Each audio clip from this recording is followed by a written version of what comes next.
Hello and welcome to Rate My Gadget. Today we're going to be talking about how you download library books from the library onto your e-readers. When we did our review on the best e-reader to buy, we mentioned that you could do this, and there were lots of questions and interest in this because a lot of people don't know that this is something that's possible. So we thought we would do a video on how to do that. Okay, we will show you. 2 points to make. Firstly, the library councils across the UK offer slightly different services, but they all work in the same principle. You register on an app and through that loan the book, magazine or newspaper that gets delivered to your e-reader. The two main apps are Libby and Borrowbox. We've listed some main councils here, but do check at your local library or refer to their websites to see which they use. Secondly, we are sorry to say that Kindle e-readers offer little facility to rent and borrow books. Amazon push you towards their own paid subscription service. However, if your local library uses Borrowbox app, then it can be possible depending on the Kindle model you have. Let's get to showing you all. We have timestamp below so you can skip if you need, and we'll start showing Libby as it's the main app used by many libraries. Okay, so before we do anything, I'm afraid you're going to physically have to go to your local library if you haven't got a library card already. The people behind the desk, and it will look like something, this I'm sure, will be really helpful. And if you need to register, you may need to bring proof of address, and you will be given a library card. And you're looking for two things, the barcode, and they'll give you a PIN number for downloading ebooks, and that's important because you'll need that when you register. Let's now look at Libby once you've got your library card, and then I'll talk you through Borrowbox. Now, if you've already got a library card but need the PIN, you will still need to go to your local library and ask them behind the desk there. So first, the Libby app, download that, and it'll ask you to register using the barcode and the PIN number that you were given at the library. And it's linked to Overdrive, which is already on the Kobo system. So once you're logged in and registered, then you can start searching for books or magazines that you can then borrow, and they will in essence be a digital borrow that will then go onto your Kobo. So once you've found the book you want, click on the borrow button, and it will then allow you to borrow that book against your login. Now go into the Kobo. Once you've borrowed the book, go into the Kobo itself. So on the Kobo, you will find that under Discover, you've got a button called Overdrive. For the first time, you'll have to add your library.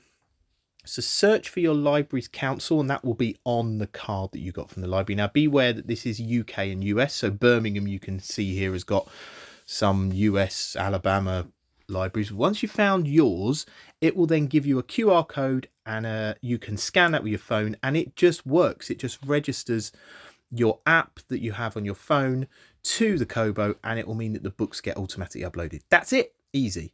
Next is Borrowbox, which is a little bit more complicated. So Borrowbox works in a different means. Unfortunately, you can't do it through the app. You need to have your laptop. On the Borrowbox website, it does say that you can read all of the books on various devices. So in essence, it's working by reading them online. But if you want to read them on your Kobo or even on your Kindle, if you can, best thing to do, go into the app, again, register with the PIN and the barcode, and once you've done that, in the same way you would with Libby, you just loan the book, and it then gives you the book that you can then read on your device, on your phone. However, sadly, your phone will not allow you to send this file onto your Kobo, so then you need to go into your laptop. Okay, so in the laptop itself, go to the Borrowbox website. Now do be careful because there are a few, but down at the bottom of the homepage, you will find that it tells you that you'll need something called Adobe Digital Editions. Download that, and you'll need to register at the Adobe login website, which is easy and it's free. And once you've got that, it will download that to your computer, and that kind of acts as your file manager for your Kobo. Okay, so once you've downloaded it, it will sit there and open.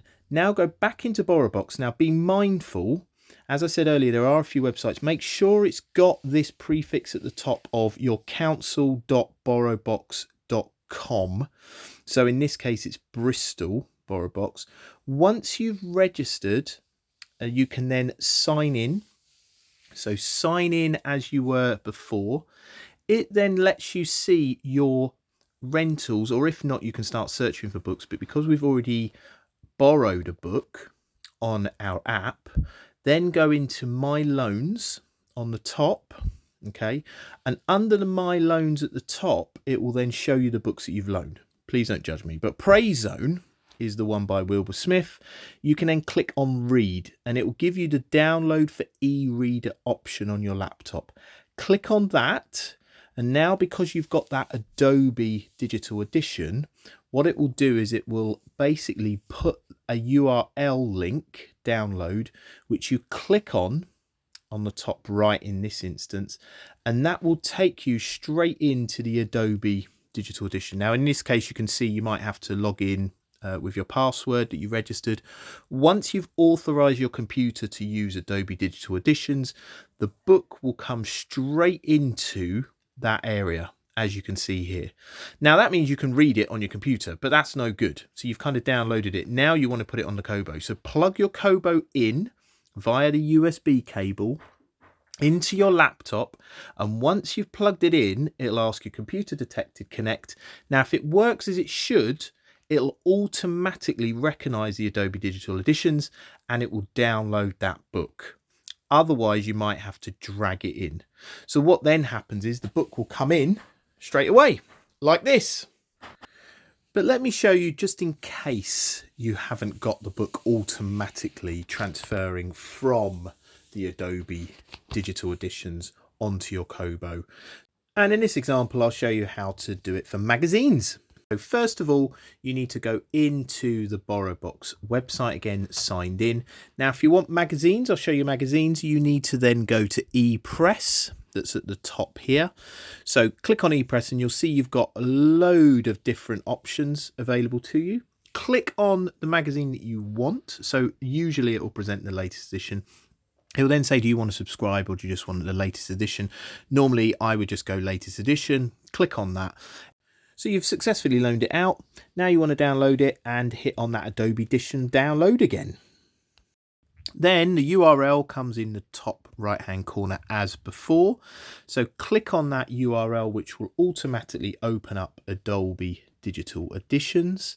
There's that book that I rented or borrowed before.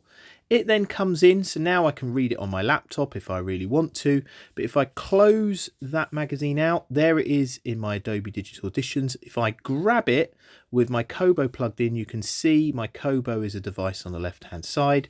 It will then transfer that magazine that I've borrowed from the library across onto my Kobo, and then it should automatically, once I've connected it and disconnected it, bring it straight in, and there you go. Okay, so I hope that's helped. Please like, please subscribe, and leave any comments or questions. Thanks.